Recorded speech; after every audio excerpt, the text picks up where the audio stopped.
And hello, welcome along to this webinar where I'm going to be telling you all about what's going on at that very, very early part of your pregnancy, because we receive here at Motherwise so many questions from women, which are all the same theme. I'm wondering what the heck is going on, they're asking. I've done multiple home pregnancy urine tests. Some are negative, some are faintly positive, some are positive. What does it mean? I'm spotting, it's brown, it's pink, it's red. What does it mean? What should I do? The scan didn't see anything yet, or it saw a gestational sac, but there was no heartbeat. What does that mean? What do I do? I'm pregnant. Am I pregnant? Am I miscarrying? What is happening? Has this happened to anybody else? What can I do about this? And yeah, lots going on. And also the very common one, I've had some blood HCG level tests and I'm concerned about what's going on with them. Are they all right? Am I pregnant? I'm so worried. I'm really anxious about this all. So what we're going to talk about is answering all of those questions for you today in a way that hopefully makes a whole lot of sense. So first, there's going to be 10 sort of golden rules of information that I want to pass on to you today. So number one, understand how home pregnancy tests work. So basically what they do is it picks up to varying degrees depending on the quality of the test. It picks up HCG or beta HCG hormone within your urine. Does that mean that you're currently pregnant? No, it means that you have been pregnant recently or are currently pregnant. When women miscarry, it doesn't mean instantly they have no HCG hormone in their system. Oftentimes it can take days and weeks for it to dissipate, depending on how far through they were in their pregnancy.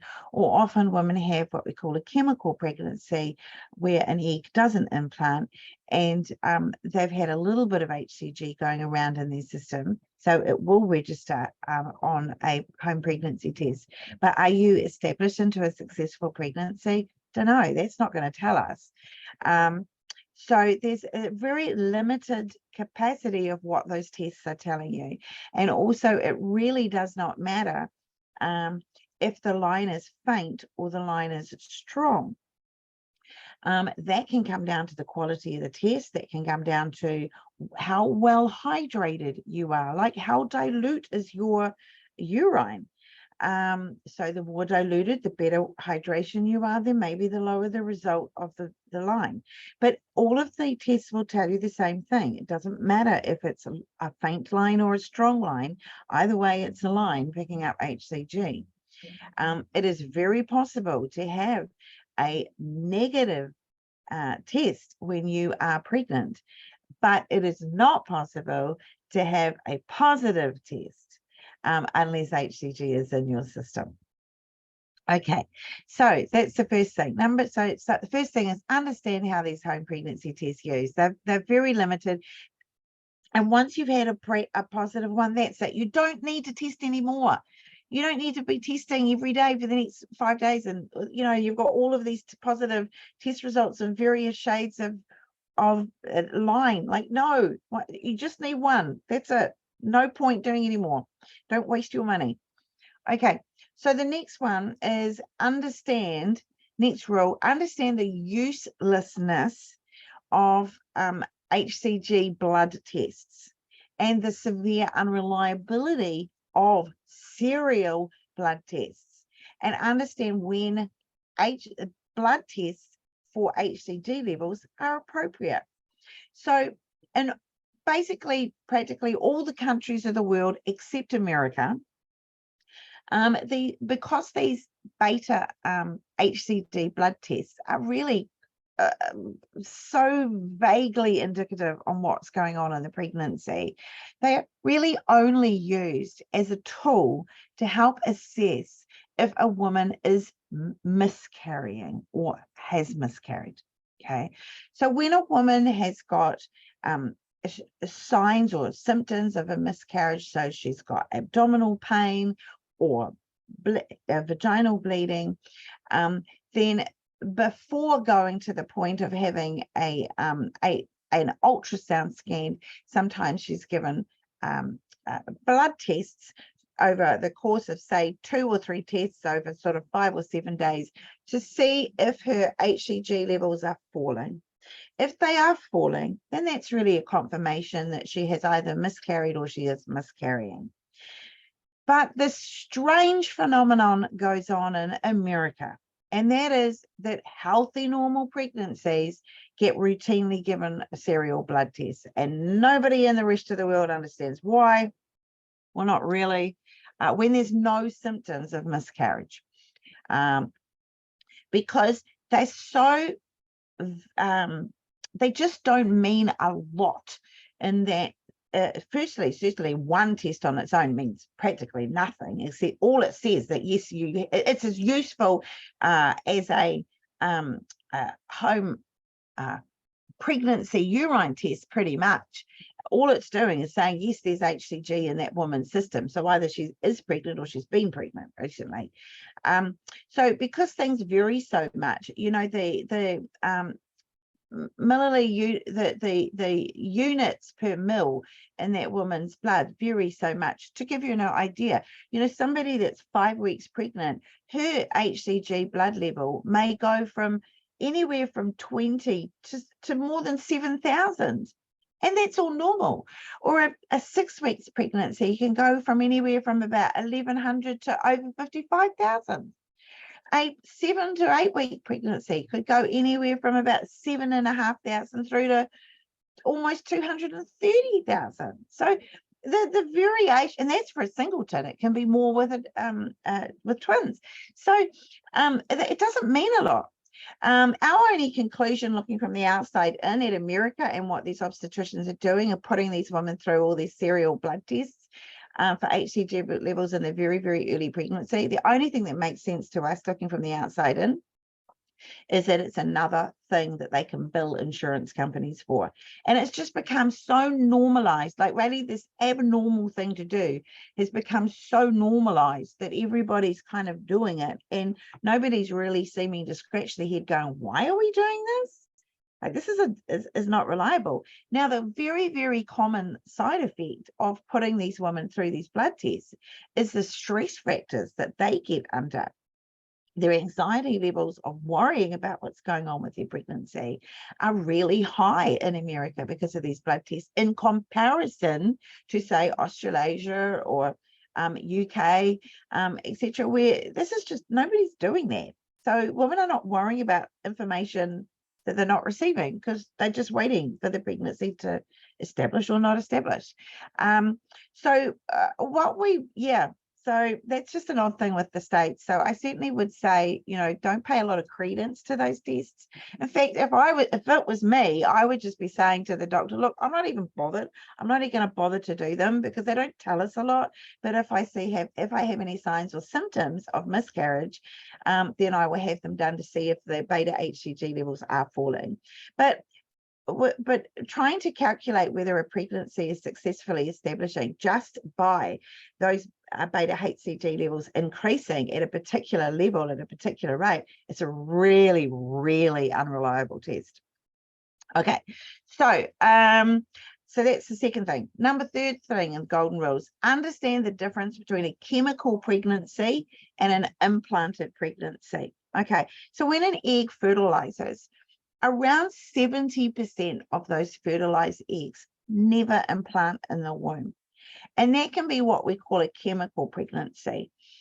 So before the ideas of blood tests and home pregnancy tests, women didn't know they were pregnant. They just might have a little bit of a late period and they might have felt a little bit off, but the period does occur. And so they kind of go, oh, that was a bit weird, you know, maybe I had a fertilized egg.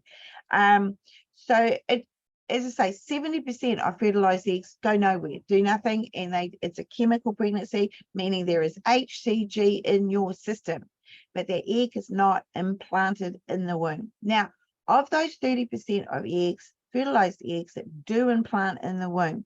Now we've got a pregnancy, official pregnancy, because we could see that gestational sac in the womb on an ultrasound scan. Now, of those 30% of fertilized eggs that do implant, 1/3 of them don't continue. 1/3 of them naturally miscarry. So basically, of every 10 eggs that get fertilized, only 2 of them, or 1 in 5, results in a successful pregnancy. And it is absolutely normal in human reproduction that 1/3 of those implanted eggs will naturally miscarry. And when you look at the incredible amount of miracles that really they are miracles that have to occur for every normal, healthy baby to be born, it's because Mother Nature gets rid of 80% of the pregnancies. It rejects those pregnancies and go, not normal, not right, something not okay. I'm rejecting that pregnancy. It's not continuing. And so we have to thank Mother Nature for that. And, you know, if you've had three pregnancies and one of them miscarried, well, you're statistically average. However, women who have recurrent miscarriages, so that is 2 or 3 or 4 miscarriages, that's not normal. Okay, we'll talk about that in a moment. Okay, so number 4, understand the size of the embryo on an ultrasound. So by the time an embryo is being looked at on an ultrasound scan at 6 weeks gestation, it's about the size of a grain of rice. That's it. And the heart is about the size of a strawberry seed. So those little black seeds that are on the outside of a strawberry, that's the size of an embryonic heart at 6 weeks, sitting inside a little embryo who's about the size of a grain of rice. So when you're anxiously at 5.5 weeks, 6.5 weeks, wanting to know, you know, is this pregnancy viable? Can I have a scan? I want to see, is there a heartbeat present? Well, bearing in mind, right, that they're going to be looking through the layers of your skin, and then your adipose tissue, your fat, and your visceral tissue within your abdomen, and then the muscle around the womb, and then through the waters of inside the gestational sac and inside your womb. Like, and you're trying to see something that's the size of a strawberry seed, contained within an embryo that's the size, you've seen a heartbeat, and an embryo that's the size of a grain of rice. So, you know, there's limits to the capacity of what can be effectively seen in these early days. That's why quite often with those very early scans, they'll do them transvaginally instead of transabdominally. They'll have a look through your vagina, go up that way, because it's just less layers to be looking through. So they may get to see a little bit more. Generally by around sort of 6 to 7 weeks, and definitely by 8 weeks, you know, they should be able, depending on the quality of the equipment, ultrasound equipment, depending on the skill set of the sonographer, they really should be able to see a beating heartbeat, or confirm basically a viable pregnancy by 7 to 8 weeks. But, you know, it's really pushing it to be able to see it at 5 to 6 weeks. Okay, so just have a little patience. All right, now the next thing is understand the negative impact that stress has on a pregnancy establishing. Basically, when a pregnancy Mother Nature is trying to establish a pregnancy successfully, what it wants is the perfect environment. That's what it's seeking. It wants a wonderful, healthy womb lining. It wants an unstressed, healthy woman.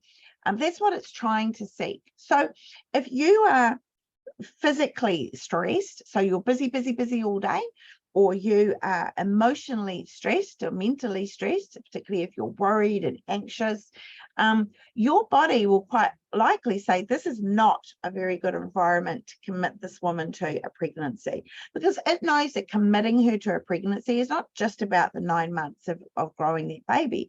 It's also about the 6 months to 2 years of breastfeeding that baby and the 18 years of raising that child. So it's a big deal, and it's looking for the optimum situation before it will commit. So you being physically, mentally, or emotionally stressed is not helpful. Okay, and we'll come back to that topic as well. Number 6, understand the positive impact of complementary naturopathic wellness supplements.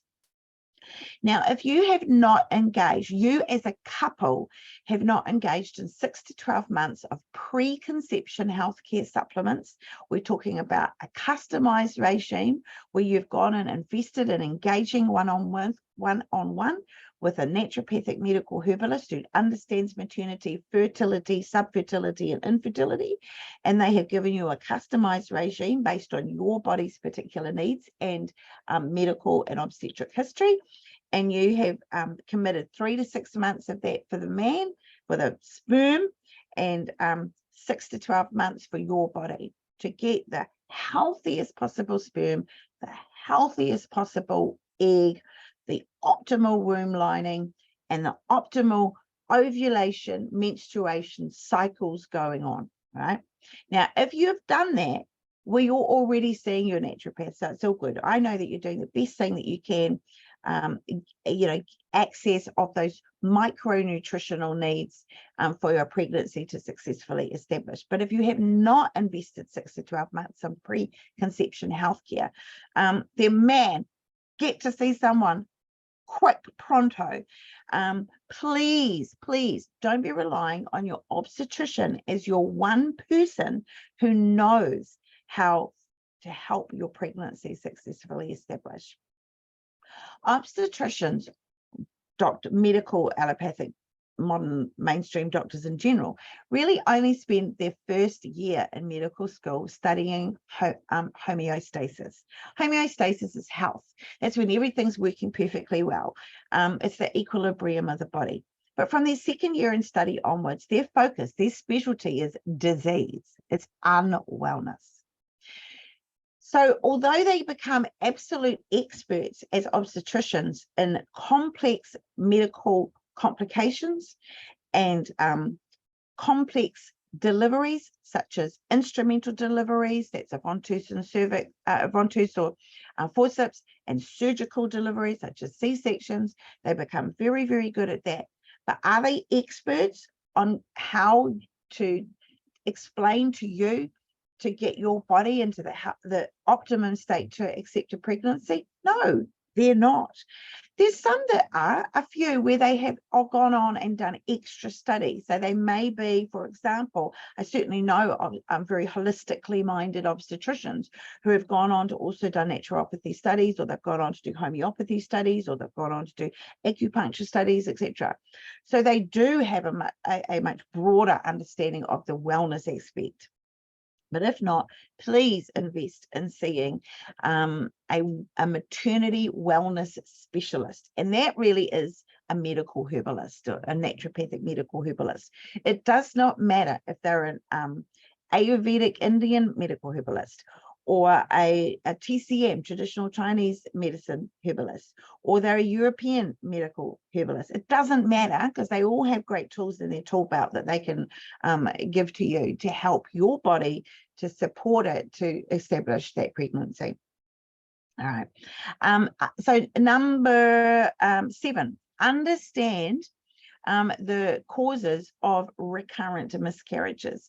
So as I say, if you have had 3 pregnancies and one of them miscarried, you're just statistically normal. If you have had 2 or 3 or 4 recurrent miscarriages, it's absolutely not normal. And I'm really oversimplifying things when I explain this, but in general terms, around 40% of the cause of fertility, of couple infertility or subfertility, is sperm related. Around 40% of it is the female body related. About 10% are both, and about 10% is unknown. It's about understanding, particularly women, when they do become pregnant, they kind of feel like as soon as they're pregnant, from that moment on, for the pregnancy to succeed, that it's all about them and their body and their response, like the male partner has supplied the sperm and that's it, there's nothing more. No, that's not true. The more that we study in obstetrics, the more that we're realizing we don't know, by the way, but also what we are beginning to realize is the huge impact of sperm health on not just the fertility, subfertility, infertility of a couple, but also on the wellness of the pregnancy. Say, for example, in recent years, we've worked out that sperm impacts a woman's risk factors for preeclamptic toxemia, and it definitely, obviously, impacts the health of that baby growing into a child and an adult. The difference, by the way, if you're wondering, between subfertility and infertility, basically infertility is when you're just unable to get pregnant, and subfertility is when you get pregnant, but there's recurrent miscarriages or they're like you're partway there, but things don't continue on properly. So a lot of issues going on there, but that's why it's that preconception healthcare for 6 to 12 months, 3 to 6 months for the sperm and 6 to 12 months for the egg in the woman's body. That's why it makes such a big difference. Okay, so number 8, know what to do if you are spotting or bleeding. And so in general terms, no bleeding or spotting in pregnancy is ever normal. So if you're going to ask the question, is it normal that no, it's never normal. It's never normal. However, it's very, very common. But every time women are spotting or bleeding in pregnancy, and that particularly in that early pregnancy we're talking about, then that is a threatened potential miscarriage. So it should be treated in that way. And that means you on bed rest, lie down, horizontal, feet up, not doing anything. Rest, rest, sleep, rest, rest, rest, sleep, sleep, rest, rest, and sleep until that bleeding or spotting is well stopped.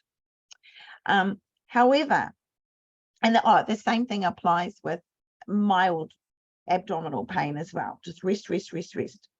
However, if the bleeding is so much that it's possible that you might need a blood transfusion, or if the abdominal pain is so severe that you feel like you need some really strong pain relief, you might need some morphine or something.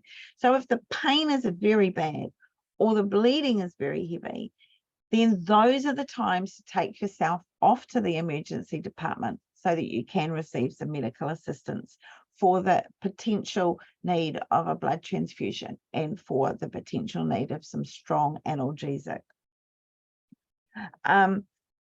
Otherwise, there's not a lot of point in going to the emergency department if you're having a bit of spotting or a bit of sore pain, because what are they going to do? There's nothing they can do.